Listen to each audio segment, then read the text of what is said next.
Assalamualaikum warahmatullahi wabarakatuh. Pertemuan mata kuliah manajemen dasar dan bisnis hari ini adalah membahas mengenai teori uang, ya. Kalau kita sampai 25 menit selesai, nanti saya coba ada dua bab, yaitu mengenai inflasi juga, yaitu ada dua bab saya coba bahas dalam pembahasan daring hari ini. Nanti untuk bahan UTS itu pembahasannya yaitu materinya dari awal, ya, dari awal sampai kepada teori inflasi, ya, dari awal sampai teori inflasi. Hari ini adalah kuliah terakhir sebelum UTS, jadi ini bahan terakhir UTS ya untuk mata kuliah manajemen dasar dan bisnis. Oke, kita akan membahas mengenai teori uang. Mungkin waktu SMA Anda diajarkan mengenai teori daripada uang, ya. Apa fungsi uang, kemudian jenis uang dan sebagainya. Tapi tidak apa-apa, saya waktu pelajaran SMA itu kita sekelumit kita bahas, ya. Di sini uang bagi kehidupan manusia memiliki fungsi satu sebagai alat pembayaran yang syah. Nah, alat pembayaran syah itu jelas disahkan oleh negara, ya. Jadi makanya karena disahkan oleh negara yang membuat uang itu, makanya negara yaitu melalui bank sentral. Kalau di Indonesia namanya Bank Indonesia. Jadi yang mencetak bukan sembarang orang, tidak dalam semua lembaga, tetapi hanya satu otoritasnya, yaitu ada di bank sentral atau disebut dengan Bank Indonesia kalau di Indonesia. Terus kemudian uang juga sebagai penentu nilai produk komoditi. Jadi kita bisa tahu harga daripada produk itu adalah uang. Misalkan harga sebuah smartphone harganya 3 juta. Itu kan dinilai dengan uang, begitu ya. Terus kemudian harga mobil misalkan 250 juta, itu kan dinilai dengan uang. Harga komoditi itu artinya produk yang diperjualbelikan. Kemudian juga penentu nilai kekayaan, ya. Misalkan biasanya kalau mendekati pemilu ada namanya penilaian harta kekayaan pejabat misalkan. Nah, itu kan kekayaan itu kan sebenarnya bukan berbentuk uang saja, bisa tanah, bisa rumah, bisa perhiasan dan sebagainya. Nah, itu harta-harta itu tentu dinyatakan dengan uang. Misalkan seorang pejabat itu hartanya misalkan 500 juta atau 1 miliar, 3 miliar dan sebagainya. Nah, itu adalah penentu nilai, ya. Kekayaan itu dengan ditunjukkan dengan rupiah. Dan yang terutama adalah uang sebagai alat tukar. Bayangkan kalau seandainya kita zaman sekarang masih menggunakan barter, ya, kita akan repot. Untuk beli smartphone saja kita harus bawa kambing yang harganya sama dengan smartphone, ya. Nah, betapa luasnya kandang kambing yang dimiliki oleh penjual smartphone tersebut. Jadi di sini untung ada uang, jadi praktis, ya. Apalagi sekarang kita mengenal bukan uang kartal lagi, yaitu uang elektronik yang kita kenal dengan sekarang itu penjualan secara e-commerce. Nah, selanjutnya kita akan bahas nilai uang. Mungkin di SMA sudah ada, ya, diajarkan. Nilai uang memiliki dua, yaitu intrinsik dengan nilai nominal. Nilai intrinsik adalah nilai yang tergantung dalam bahan baku pembuatan uang tersebut. Misal uang 100.000, ya, kalau kita sobek-sobek menjadi kertas pasti nilainya bukan 100.000 lagi. Atau uang logam yang kita pegang, misalkan uang logam 1.000 kita cairkan lagi dalam bentuk logam yang tidak berbentuk uang, pasti tidak berfungsi lagi uang tersebut. Nah, yang dimaksud intrinsik itu adalah bahan baku ketika membuat uang tersebut, ya. Nah, nilai nominal itu adalah nilai yang tertera dalam mata uang. Jadi misalkan Anda memegang sebuah kertas, tapi kertas itu adalah berbentuk uang, ada gambarnya yang disahkan oleh Bank Indonesia dan uang itu sah. Kemudian di situ tertera 50.000 misalkan. Nah, itu ya tertera yang 50.000 itu yang disebut dengan nilai nominal. Nah, Kalau uang itu disobek-sobek menjadi sebuah kertas, pasti nilainya tidak 50.000 lagi, tetapi senilai kertas sobekan itu. Nah, jadi di sini kalau di era sekarang itu, karena tidak menggunakan emas, yaitu menggunakan kertas dengan menggunakan logam, nah, maka nilai nominal pasti lebih tinggi daripada nilai intrinsiknya. Gimana kalau seandainya uang itu seandainya nilai intrinsik dengan nilai nominal sama? Bisa, apabila uangnya terbuat dari emas, ya, karena emas itu ketika dilebur ya nilainya sama. Maka kalau seandainya menggunakan uang emas, maka nilai intrinsik dengan nilai nominalnya sama. Oke, jenis uang, ya, kita bahas jenis uang.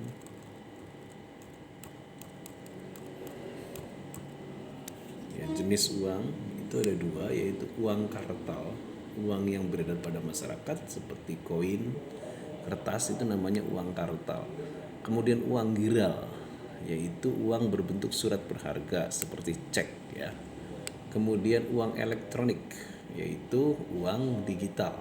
Ya, zaman sekarang bisa jadi suatu saat 5 tahun dari sekarang atau 10 tahun dari sekarang, ketika semua menggunakan e-commerce, bisa jadi uang kartal ini akan menurun jumlahnya, digantikan dengan uang elektronik, ya. Uang elektronik, Anda kemana-mana bisa bawa smartphone saja untuk melakukan pembayaran yang disebut dengan e-pay misalkan, atau aplikasi lainnya. Nah, itu yang disebut dengan uang elektronik, ya. Uang elektronik itu adanya apabila transaksinya e-commerce, ya. Nah, oke. Yang nanti kita bahas yang lebih mendalam, kalau tadi sebetulnya saya hanya mengulang saja waktu pelajaran waktu SMA mungkin, ya. Nah, yang akan kita bahas nanti adalah yaitu bagaimana teori permintaan dan penawaran uang. Oke, jadi begini.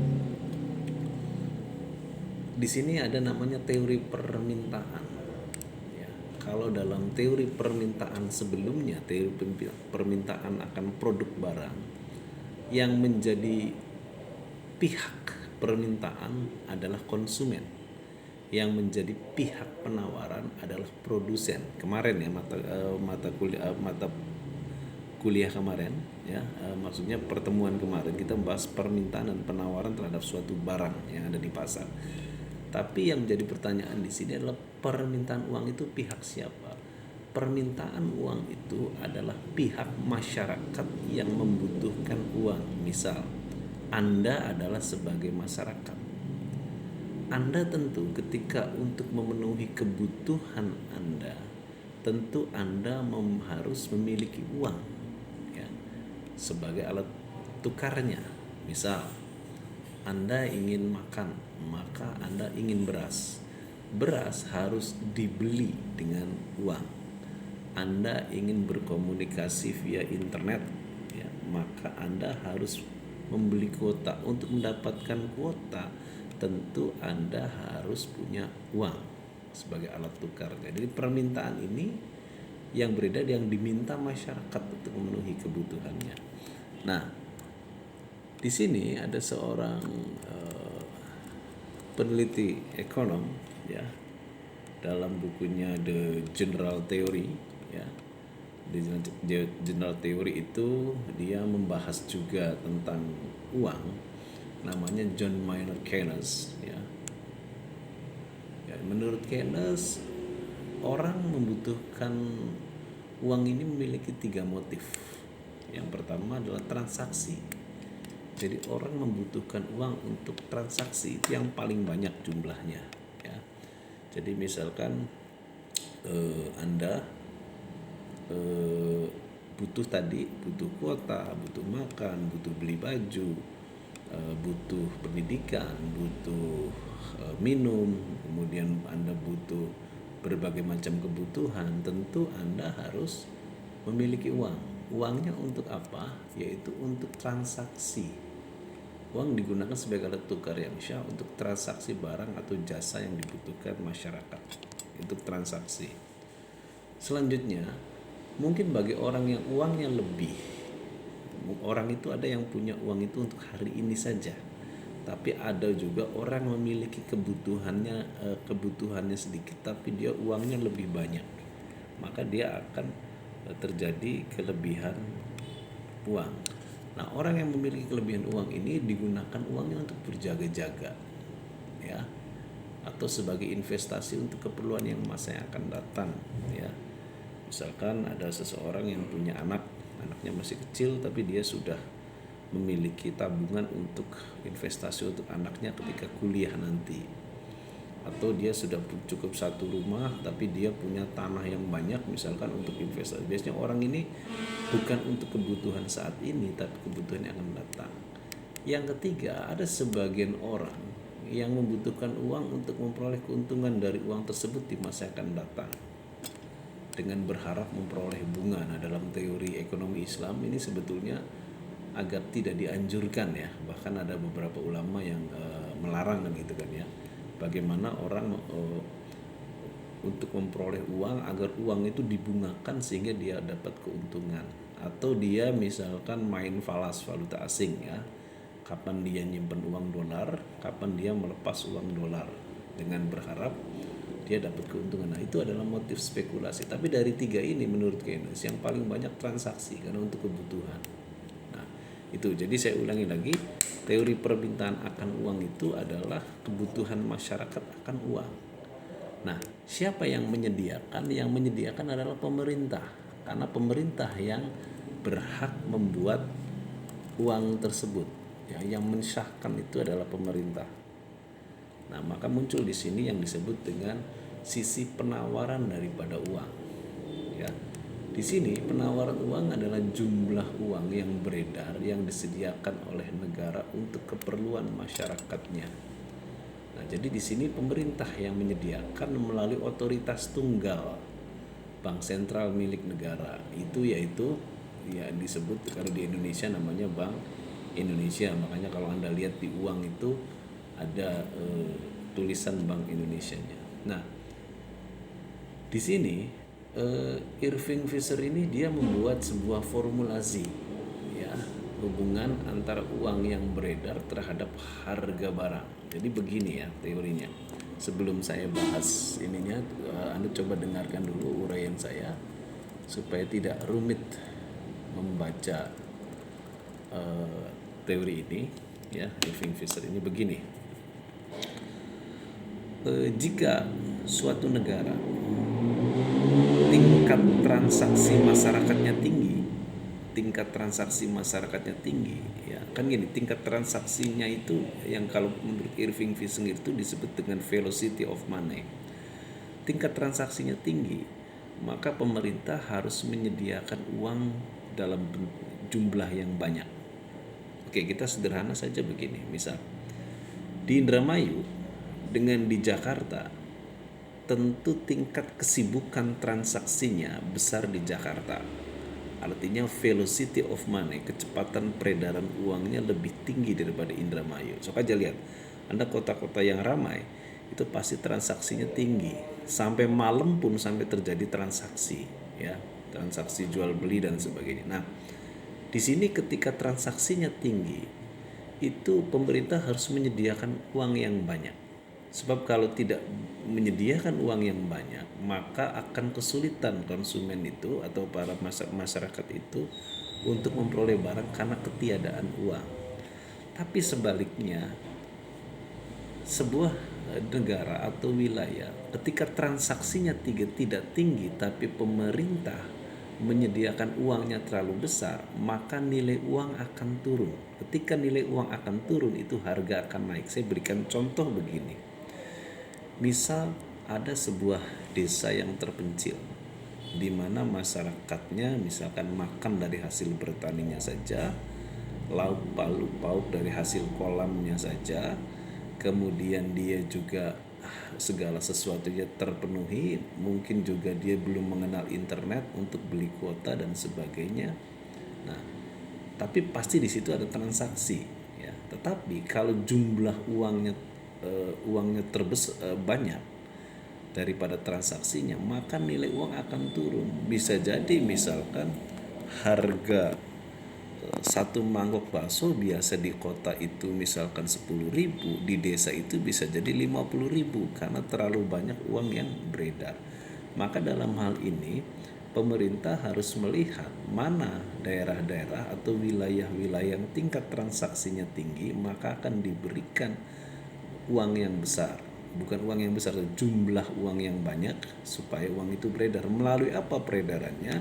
Bisa melalui lembaga bank, misalkan BRI. Makanya kalau di desa-desa itu ada BRI unit. Dulu kalau zaman Belanda, zaman Hindia Belanda, ketika di situ ada pasar yang ramai, berarti transaksinya tinggi, maka di situ biasanya ada pegadaian. Masyarakat bisa memberikan barang, apakah zaman dulu mah piring juga bisa itu digadaikan ya, piring, baju tapi, emas dan sebagainya, itu sepeda dan sebagainya. Nah itu bisa ditukarkan dengan uang atau dianukan dengan di pegadaian. Nah itu waktu zaman Hindia Belanda. Nah setelah itu baru muncullah bank ya. Ya makanya kalau yang tingkat di desa-desa itu kalau sudah ada BRI unit, berarti memang tingkat transaksinya sudah tinggi. Semakin tinggi tingkat transaksi, maka bank yang agak besar pun dihadirkan, misalkan cabang dan sebagainya. Nah itu. Nah setelah membaca memahami itu, maka kita bisa mencoba memformulasikan menurut Irving Fisher. M adalah jumlah uang yang beredar, V adalah transaksinya, kecepatan transaksinya ya. Kecepatan transaksinya, misalkan Cirebon dengan Indramayu kecepatan transaksinya lebih tinggi Cirebon. P adalah price, harga barang. T adalah transaksi, volume barang yang ditransaksikan, jumlah barangnya kalau ini ya yang ditransaksikan. Jadi harga bisa naik kalau jumlah uang yang beredarnya terlalu lebih banyak daripada T-nya. Ya, kita ambil contoh misalkan jumlah uang yang beredar adalah 300, tingkat peredaran uang 35, volume barang yang ditransaksikan 1.200. Jadi harga barangnya yaitu di sini. Ya, jadi harga barangnya di sini adalah dimasukkan, P dikeluarkan, ya. Ya kalau FF sama dengan PT, P-nya dikeluarkan karena cari berapa harga barangnya, 300 dikali 35 maka 8,75 ya. Jadi kalau harga barangnya 8,75. Nah, itu kesimpulan rumus itu secara sederhana ya. Nah, jadi ini. Maka di sini kemudian ada yang namanya pasar uang. Ya, jadi pasar uang itu menurut Keynes itu adalah pertemuan permintaan dan penawaran akan uang. Maka pemerintah ketika menurut Keynes, pemerintah ketika membuat uang jangan terlalu banyak-banyak. Dilihat daripada kapasitas transaksinya. Ya, dilihat daripada kapasitas transaksinya. Sebab jika uangnya terlalu banyak yang beredar ketimbang transaksinya, maka bisa terjadi harga-harga akan naik. Ketika harga-harga akan naik, tentu ini yang disebut dengan inflasi, ya. Nah, dulu Indonesia pernah tahun 65-an mencetak uang terlalu banyak. Mungkin Anda berpikir mencetak uang terlalu banyak kan enak Pak, katanya bisa bayar hutang negara, bisa memenuhi kebutuhan masyarakat. Logikanya tidak demikian. Kalau kita mencetak uang banyak-banyak, maka yang di tangan masyarakat bisa jadi yang tadinya 1.000 perak bisa menjadi 100.000 yang terendah uangnya. Maka disitulah harga-harga akan naik. Anda biasa beli cilok 5.000, bisa jadi harga cilok itu 50.000 karena terlalu banyak uang yang beredar. Inilah yang disebut dengan inflasi, ya. Oke. Kita di sini nanti akan membahas yang namanya kurs valuta asing. Ya. Apa kurs valuta asing? Ya. Yang disebut kurs valuta asing adalah perbedaan nilai antara mata uang dalam negeri dan mata uang asing disebut dengan kurs valuta asing. Ya. Terjadi jika kedua negara pernah mengadakan transaksi perdagangan. Jadi misalkan begini, berapa $1 sama dengan berapa rupiah, kan begitu. Bisa terjadi perbedaan Amerika dengan Indonesia terjadi transaksi perdagangan. Tapi kalau tidak pernah terjadi transaksi perdagangan, maka kita tidak bisa membuat kurs valuta asing. Ya, misalkan kita dengan Israel, kita tidak tahu berapa mata uang Israel terhadap rupiah karena tidak ada perjanjian ekstradisi antara Indonesia dengan Israel. Terus ada bertanya, kenapa Pak semua sekarang itu harus dikaitkan dengan dolar di negara manapun? Ya, karena Amerika perdagangannya hampir menyentuh ke seluruh dunia. Jadi bisa jadi suatu saat misalkan ketika yuan Cina menguasai dunia, bisa jadi yang berpengaruh adalah yuan. Nah, jadi di sini adalah tergantung daripada tingkat perdagangannya. Nah, di sini mengapa kurs valuta asing bisa berbeda? Itu ada yang mengakibatkan misal kurs valuta contohnya $1 sama dengan 14.000. Ya. Ini bisa berubah-ubah, bisa. Ini bisa jadi kalau misalkan Rp-nya misalkan 12.000, berarti artinya rupiah menguat terhadap dolar. Kalau rupiahnya semakin tinggi misalkan 14, 15, 16, itu artinya nilai rupiah akan melemah. Maka apa yang menyebabkan kenaikan berubahnya ini? Ya, ada beberapa hal yang mempengaruhi kenaikan permintaan mata uang asing. Jadi yang bisa mempengaruhi kuat lemahnya dolar tergantung daripada permintaan masyarakat Indonesia terhadap dolar. Kalau permintaan masyarakat Indonesia terhadap dolar tinggi, maka rupiah akan melemah. Tapi kalau tingkat permintaan terhadap dolarnya rendah, maka rupiah akan menguat. Makanya di pemerintah Indonesia harus bagaimana orang itu tetap menggunakan rupiah sehingga tingkat permintaan rupiah tinggi, sehingga nilai rupiah akan terus menguat terhadap dolar. Oke, apa yang menyebabkan permintaan mata uang asing itu tinggi? Yang pertama adalah impor barang lebih besar daripada ekspor barang. Jadi kalau negara itu kebanyakan impor, maka kebutuhan akan dolar semakin tinggi. Maka kebutuhan dolar akan semakin tinggi tadi teorinya, maka nilai dalam negerinya atau rupiahnya akan semakin melemah. Ya. Maka pemerintah sekarang itu lebih banyak bagaimana mengurangi impor, tapi ekspor itu terus ditambah. Ya. Terus kedua, keamanan politik dalam negeri yang tak stabil. Jadi kalau misalkan keamanan dan politik tidak stabil, maka orang asing cenderung dia ingin keluar negeri, atau orang yang memiliki uang banyak cenderung dia ingin meninggalkan negara tersebut. Ketika meninggalkan negara tersebut, maka dia butuh dolar. Maka permintaan dolar akan menaik, nanti rupiah akan melemah. Nah, maka ini kondisi keamanan dan politik ini kalau bisa suatu negara tetap stabil, supaya bisa mempertahankan nilai dolar rupiahnya ini. Yang selanjutnya adalah ekspektasi negatif ekonomi pada fund stakeholder. Nah, para stakeholder ya, maksudnya para pengambil keputusan keuangan. Keuangan itu orang yang punya uang banyak ya, atau perusahaan-perusahaan yang memiliki keputusan keuangan yang tinggi.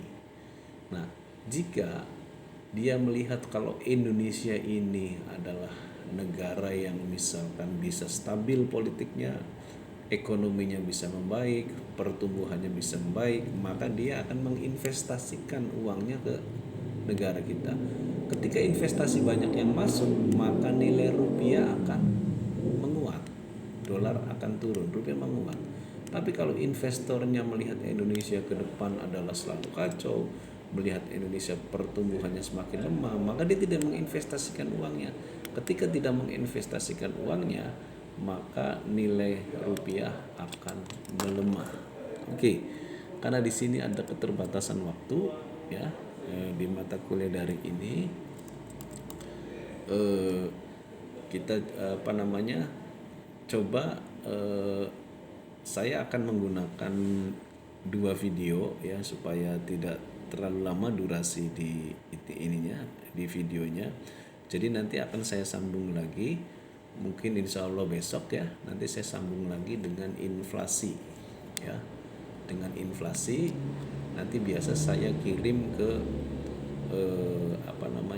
koordinator kelas untuk semester 1.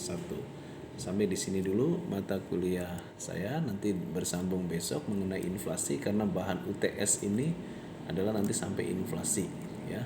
Wabillahi taufiq wal hidayah. Wassalamualaikum warahmatullahi wabarakatuh.